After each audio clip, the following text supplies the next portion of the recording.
Now, Dr. Charles Sinkala, the Organization of African Unity was created to resolve this problem, to unite Africa. We saw it failing, and changing its name to the African Union. Until now, there are several attempts to unite Africa. Now, at this point in time, the president of Uganda is proposing that we should use a single language, Swahili. To him, he thinks that the language is non-ethnic, it's not non-ethnic, and equally, this to him he thinks can unite Africa. Now, what's your opinion on that? How possible is uniting Africa under a single language?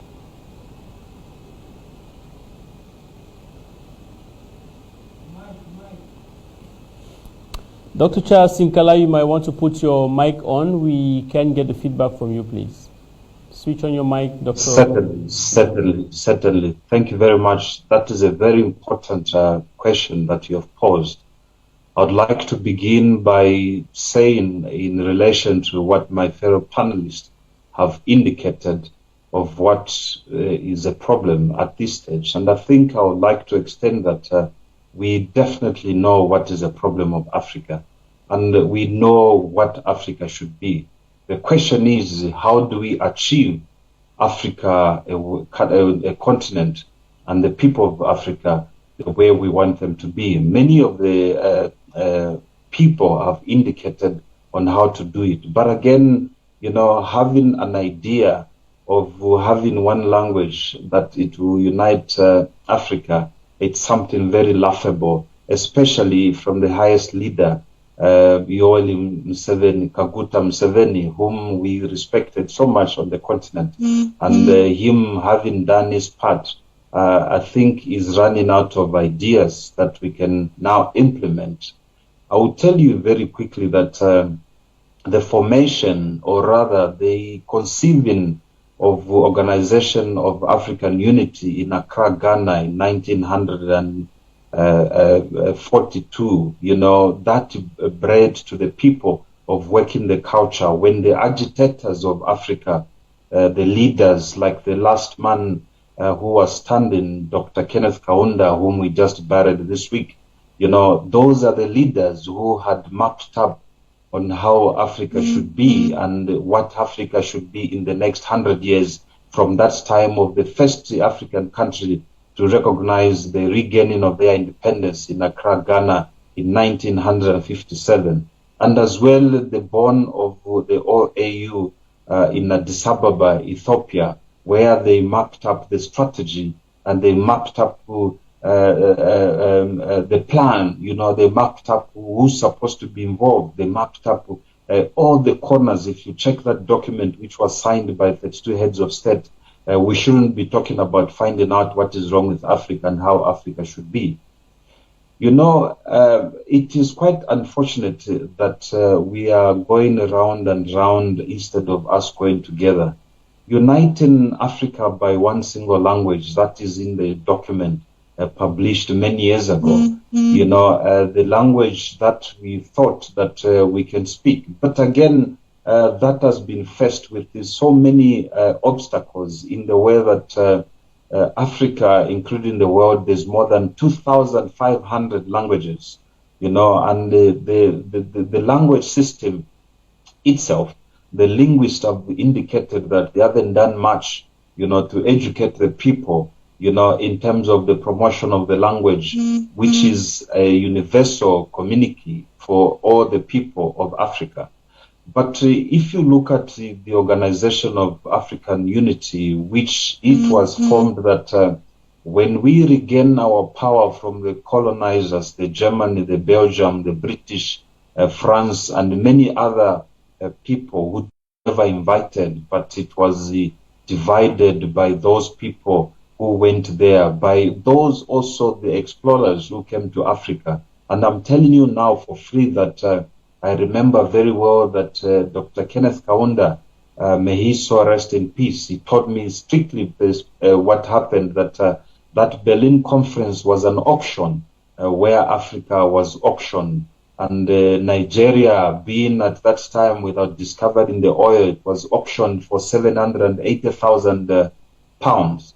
South Africa, because they managed to find out about the diamonds and the gold, it was sold to a little bit more of about 2.3 million pounds. And these people, they took ownership to protect their interest of that investment because they bought these countries. If you remember very well in that region where you are there in the West region and the Central region of Africa, there was Niger Delta Company. That company still exists now. That company is the one which bought most of the African countries that you are talking about, including the Francophone countries, which were ceremoniously given to France. And France has got control. And we're not talking about cutting our umbilical cord from France.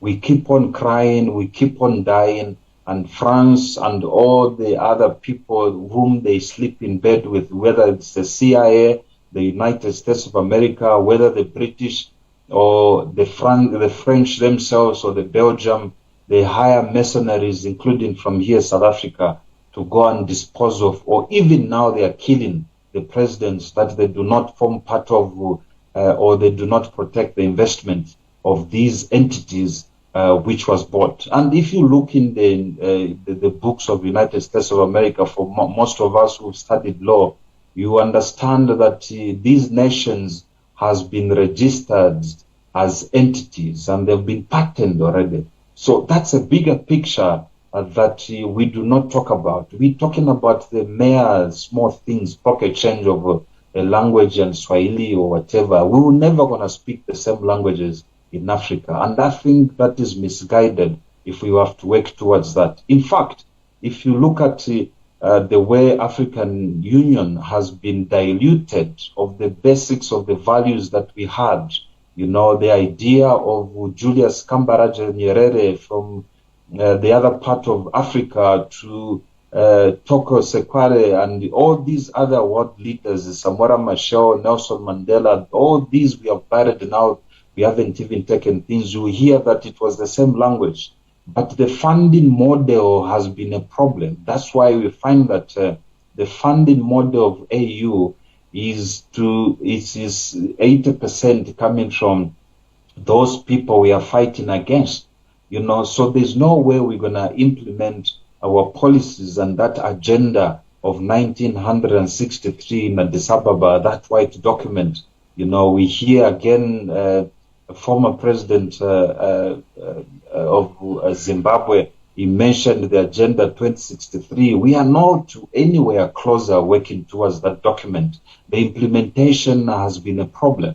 So hence, you know, Africa 55 states, you know, where we considered 54 recognized sovereign states of Africa, and we considered the fifth state, which is those who are in diaspora. That's why we call ourselves Africa 55 states, is an alternative to Organization of African Union, which our organization is not a state enterprise, or it's not a state linked organization like the OAU, who have to go through the processes of bilateral and multilateral relationships with countries, and where they cannot speak against the United States of America. They cannot speak against France when they kill President Patrice Emery Lumumba. They can't speak against the United States of going to kill Colonel Gaddafi. They can't speak against killing Iraqi president. You know, all those type of things, because they have been made to conform to the system. But our organization as Africa 55 states, our mandate is directly from the people. We engage in with the people, and the organization is supported by the people, and we refuse the support that comes from outside. You must remember very well, whoever calls you for food and buys you food will call the tune and the dance that you shall dance. You're never going to dance your tune, but you will dance the tune of somebody who's feeding you. So the moment Africa and Africans ourselves, we stop looking in the morning on where we have to see before we eat, that will be the beginning of change. But we are not in any way in competition of Organization of African Unity, now AU. You know, we are working together with them, and they've given us a mandate. They've recognized us, you know, that we are a non-state actors organization that is helping to implement the policies that they cannot do. And you can see now, if you talk about African unity does not lie in one currency. African unity does not lie in one passport or regional integration or all those nonsense of people they are talking about. African unity is having the power to control ourselves. This was an agenda in 1963. Dr. Kenneth Kaunda just died recently, less than a month ago. He's still awake, he can see and he can hear what I'm saying. What we mentioned that Africa must educate themselves. That was a big point. Then second point was Africa, we must treat ourselves when we are sick. That was a very good point. Africa must feed herself. You know, all these values of the dynamics of society were tabled there, that Africa will have a garden that will feed herself, you know, not being fed from somewhere else.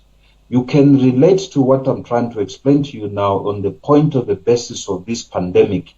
Africa does not have an IP, intellectual property right, to manufacture the vaccines of the pandemic of the coronavirus until Johnson & Johnson comes from the United States of America, or AstraZeneca comes from India, or whatever comes from Russia and all these type of things to force us to vaccinate ourselves. We cannot do it, but we've got the capacity of doing it because the franchise has been given away and those people are fighting it, they are killed. And the problem is we fight alone. I've been telling many people that we should not fight alone. In fact, if you fight alone, you are useless. Look at the bees. I hear on the panel there, one related to a hyena. Hyenas, they are useless when they are one. You can even kill them. But hyenas, when they are more than one, they are 5, they are 6. They can even kill a lion or an elephant. Look at Colonel Gaddafi. Colonel Gaddafi spent most of his last years, in fact 12, 13 years before he was killed, traveling from one African country to another African country, Nigeria. He came to South Africa, he went to my country, Zambia, he went to Nigeria, he went to many other places to inform the Africans that why do we go to Europe? What are we looking for in Europe? Let us strategize ourselves, irregardless of the language we are speaking, so that we protect what we are importing in Africa, we protect what we are exporting from Africa. In that way, we shall control and tell the people that United States dollar should be equivalent to the Naira there in Nigeria. I was so surprised to see that one United States dollar is equivalent to a lot of Nairas. Why should we Africans give so much of our currency just to receive $1? It doesn't make sense. But to tell you on my point where I'm about to conclude, the reason and the purpose of Africa to unite, and I'll give an example to a country that I've watched coming from nothing, and now it is one of the superpowers in the world. Africa, we've got more than 3.2 million organizations, especially now Pan-African organization, they are coming. It's a lot of them. Already we are in partnership with a few of them.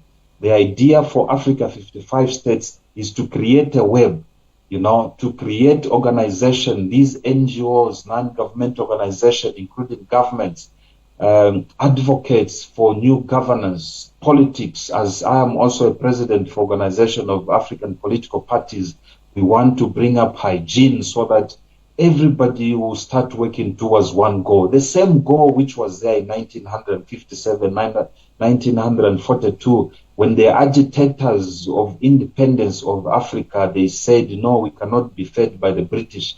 Britain is the United Kingdom with a population on only about less than 40 million people. How can it control 1.2 billion now Africans? You know, this is what they talked about.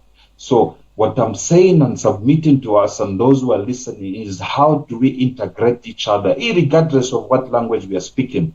Whether we speak in tongues, whether we speak in Swahili, whether we speak in Zulu, whether we speak in any other language, the main ingredient of us working together to attain that economical power which we did not attain is by working towards the same goal that we are achieving. We plan that this is what we achieve. We stop listening from the outside We stop importing the toothpicks that we can manufacture within the African continent. We say this we can import, this we cannot. We would like to see President Yoweri Kaguta Museveni to come frequently in South Africa. I want to see him going to Nigeria. I want to see him going to Port Bia there in Cameroon. I want to see him to go to Eritrea. I want to see him going to Ethiopia, Egypt, Mauritania, and all Libyan countries, all the African countries. All the African leadership must be integrating themselves and mapping up what strategy on implementation of this vehicle which we had. That is the point that I have to submit to you, that talking about a language is a dividing of society, where now you hear people talking about women, talking about men's rights, talking about who is black, talking about who is rich, who is poor, talking about indigenization, talking about the land was stolen. The land was never stolen. Our kings and queens, they gave land to the white people because they came to us. In fact, if you talk about the history of Nigeria, as I conclude on this point, the kings and the queens there in Nigeria, they are the ones who are selling the slaves. They were selling fellow Africans by the port to the Europeans who couldn't travel inside Africa. The people, they were getting the black people within the African continent, the kings. That's why you see now, just next door here in Lesotho, Eswatini, you can hear what is happening now. They are tired of these kings who preside over slaves, and they drive nicely and they live luxury, while the poor people from Eswatini, they live without eating anything. In fact, even in the United Kingdom, there is agitators of a system now where they say, if Queen Elizabeth dies, be God, protect me for what I've said. I'm not wishing her to die. They say there won't be any king. Prince Charles will never going to be allowed to be a king, because Queen Elizabeth, she's the heads of state for 24 countries in the world. South Africa is one of the countries that she's still head of state. Nigeria, she's still head of state.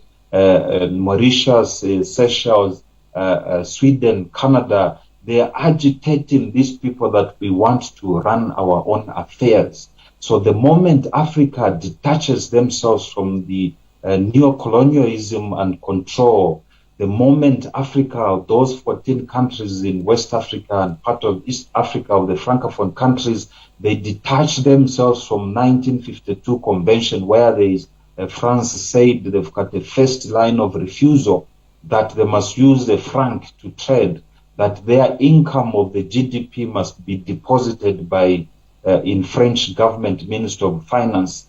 The moment Addo Akufo, president of Ghana, teams up with all those the leaders from there and say bye-bye to France, that will be the beginning of us getting forward. Otherwise, merely talking about small tokenism of politics and this and that, we shall never gonna govern ourselves. You can see how arms are coming now in Africa. We do not need arms in Africa to protect us from what? Africans now, they're picking up arms, we are killing each other. It's not white people are coming. If white people comes, it's mercenaries, they're coming to kill the president.